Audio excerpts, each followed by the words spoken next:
Bienvenidos y bienvenidas, esto es Del Otro Lado, el programa de la agencia de noticias Paco Urondo. Hoy nos visita Celeste Di Meglio, quien es coordinadora de la Comisión de Discapacidad de la Unión de Empleados de Justicia de la Nación, Seccional 2. ¿Es correcto esto? Correcto. Bueno, muchas gracias por la invitación. No, gracias a vos por venir. Y bueno, la verdad es que nos interesaba muchísimo entrevistarte porque sabemos que se desarrolló del 6 al 8 de junio la segunda Cumbre Global de Discapacidad. ¿Vos tuviste participación en este espacio? No, nosotros, el colectivo de las personas con discapacidad, no participamos de este evento. La cumbre es verdad que se realizó del 6 al 8 de junio. Fue realizada por la Agencia Nacional de Discapacidad, un organismo que depende de Presidencia de la Nación, pero frente a los embates que está teniendo el colectivo de la discapacidad, que van desde el avasallamiento de los derechos, la quita de pensiones, de 170.000 pensiones, hablamos en 2017, de las cuales solamente 4.000 se dieron de vuelta. La suspensión del Estado en trámite de 200.000 pensiones que no se están otorgando, la quita de las prestaciones, entendemos desde el colectivo de las personas con discapacidad que hay un ajuste en el sector de discapacidad. Por eso no participamos de la cumbre global, que es internacional, porque entendimos que la agencia lo que quiso hacer fue marketing. Ajá. Y no estamos en un año político, y vender la discapacidad como algo que no es. Lo que sí quiero dejar en claro es que tenemos los datos que han salido de la agencia donde se han gastado 65.255.000 pesos en esos 3 días de cumbre, y como eso no les alcanzó, tuvieron que hacer una erogación de 13 millones más. Muchísimo presupuesto destinado a eso, ¿no? Muchísimo presupuesto que sale de la agencia. La misma agencia que ajusta en pensiones. Agencia Nacional de Discapacidad. La Agencia Nacional de Discapacidad, que depende de Presidencia de la Nación, pero que encabeza la vicepresidenta. Claro, y inclusive dentro de lo que eran las temáticas que se iban a abordar era el fortalecimiento de las políticas públicas, así que lejos de eso, ¿no? Lejos de eso, y yo tengo una idea sobre las políticas públicas. Las políticas públicas en discapacidad tienen que tender a la eliminación de las barreras. Tenemos muchas leyes en discapacidad, de hecho hemos adherido a la Convención sobre los Derechos de las Personas con Discapacidad de la ONU del 2008 y hemos adherido y le hemos dado rango constitucional. A partir de eso todas las leyes que tenemos tienen que ajustarse a la Convención. Entonces las políticas públicas en discapacidad tienen rango constitucional. Tenemos los derechos, pero nosotros lo que estamos exigiendo es que se cumplan. Claro, y hablando de leyes, ¿no?, y de estas barreras que vos mencionabas, el 3 de diciembre es el Día Internacional de las Personas con Discapacidad.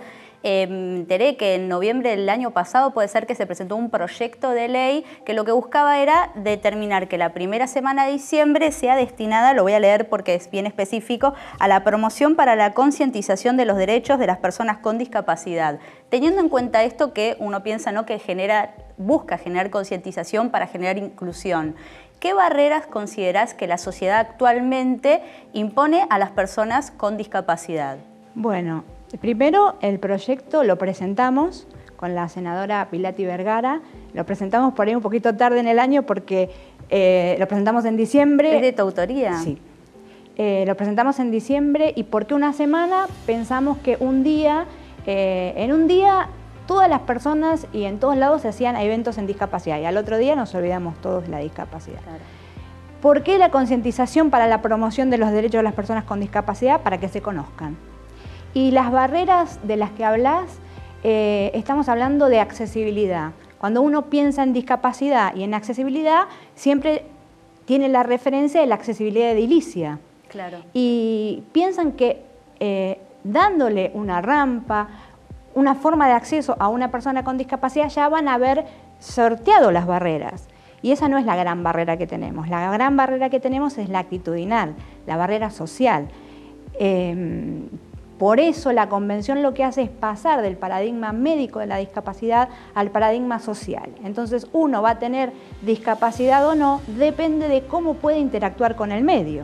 Si yo tengo accesibilidad en todos los sentidos, edilicios y actitudinales, para todo, no voy a ser una persona con discapacidad. Claro. Pero si no los tengo, voy a tener una limitación y esas limitaciones me van a convertir en personas con discapacidad.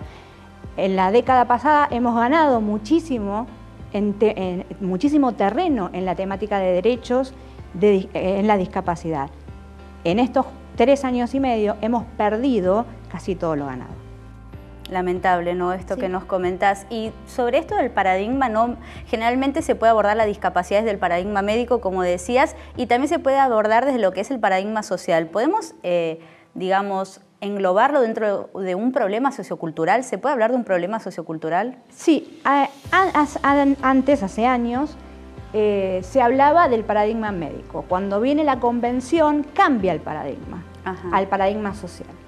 El paradigma social, lo que tenemos que entender también es que no solo los estados, con las políticas públicas que puedan llegar a hacer, porque nosotros tenemos muchas políticas públicas en discapacidad, muchas leyes, pero no las cumplimos. Lo que tenemos que hacer es concientizar al otro. Y yo tengo una frase que la digo siempre y a veces suena un poco chocante, que es: todos conocemos a alguien con discapacidad, pero también todos podemos tener o adquirir una discapacidad, que fue mi caso. ¿Querés contarnos tu historia? Sí. Yo a los 20 años tuve una ACV, tuve una hemiplegia y después me sacaron un tumor. Quedé con una hemiparesia y con epilepsia. Yo tengo una recuperación milagrosa, pero la realidad es que no la mayoría de la gente la tiene. Entonces, ¿cuál es el gran desafío social? El gran desafío social es que todo el mundo conozca sobre discapacidad. Y te voy a dar un dato que arrojó el censo del 2010, es que el 12,9% de las personas que viven en Argentina tienen una discapacidad. Y somos más de 5 millones. Entonces, todos tenemos a alguien o conocemos a alguien. Y a veces cuando las personas me dicen, pero vos no pensabas que discriminan sobre discapacidad o que alejan a la discapacidad, yo digo no. Yo lo que pienso es que hay una ignorancia no culpable, o sea, una ignorancia social sobre lo que es la discapacidad. Claro, un desconocimiento. Un desconocimiento. Y bueno, también mencionaste, gracias por compartir, ¿no?, tu historia personal. La verdad que es muy importante porque sos una luchadora desde el mismo espacio, ¿no?, para poder conquistar leyes, para conquistar mayor inclusión, ¿no?, de las personas con discapacidad. La ley es, 22.431, ¿no?, que habla del cupo laboral. Supuestamente el Estado tendría que al menos tener un 4% de empleados que sean personas con discapacidad. ¿Esto se cumple en la Argentina? Primero, la ley nacional habla del 4% como piso obligatorio para el Estado, para los 3 poderes y para las empresas que dependan del Estado. Después las provincias, o como hizo la Ciudad Autónoma de Buenos Aires, pueden subir ese piso. La Ciudad Autónoma de Buenos Aires lo subió al 5%. El piso no se cumple a nivel nacional. Son datos, yo tengo datos del jefe de gabinete que los dio en 2017, que estaba en el 1,98% a nivel nacional, y el último, muy bajo, y el último dato de modernización dio menos. En la ciudad tampoco se cumple, en ningún lado se cumple. Más allá de esto, de no cumplirse, está también, dentro de este dato tenemos la precarización laboral, porque cuentan, las personas con discapacidad, como dice la ley, tienen que estar en planta permanente. Pero se los contrata, y así tenemos uno de los últimos hechos muy conocidos, que fue el del ingeniero Fernández del INTI, que renovó contrato durante 9 años y en febrero de este año lo dejaron cesante, no le renovaron el contrato. Claro. Entonces tenemos también la precarización laboral desde el Estado, que no es poco. Por supuesto, porque supone que, hablando de esta cumbre, ¿no?, que decíamos que tiene que tratar de incentivar, ¿no?, lo que son las leyes, generar más accesibilidad, y es todo lo contrario. Sí, sobre esta cumbre lo único que podemos decir es que se mostró el colectivo de las personas con discapacidad en la contracumbre, que estuvo afuera, que fue hecho por gremios también. ¿Participaste de la contracumbre? No ¿Tuviste acceso? No pude ir, pero sí mandé un documento, pero los gremios están muy activos respecto a lo que son las necesidades de las personas con discapacidad, y el no al ajuste no solo está en los gremios, en las personas, está en los prestadores, está en todos. El ajuste es real.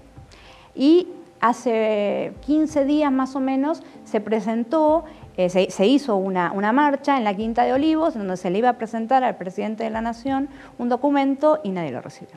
Mira, te voy a pedir ya para ir cerrando antes de la última pregunta, aunque sea breve referencia del proyecto de ley que presentó el diputado Daniel Filmus, el que habla sobre la accesibilidad a los espacios culturales para las personas con discapacidad. Bueno, es lo que hablábamos antes, la accesibilidad tiene que contenerse en todos los ámbitos de la vida.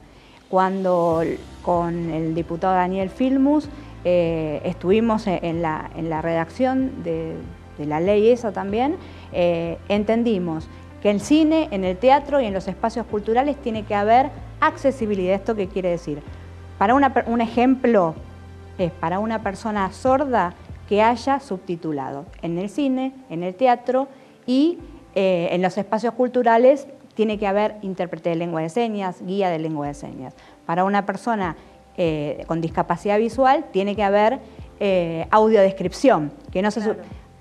A ver, es la accesibilidad, es poder gozar de los mismos derechos de la vida que todos los demás. Cualquier otra persona, Sí. Tal cual. Así que bueno, Celeste, ya para cerrar y agradecidos de que hayas venido a nuestro programa, me gustaría saber qué se siente estar del otro lado.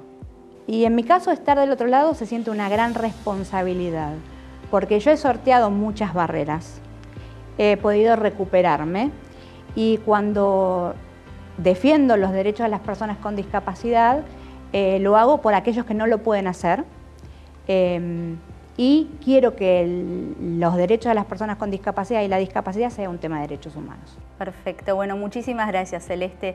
Nos vemos en el próximo bloque con más del otro lado.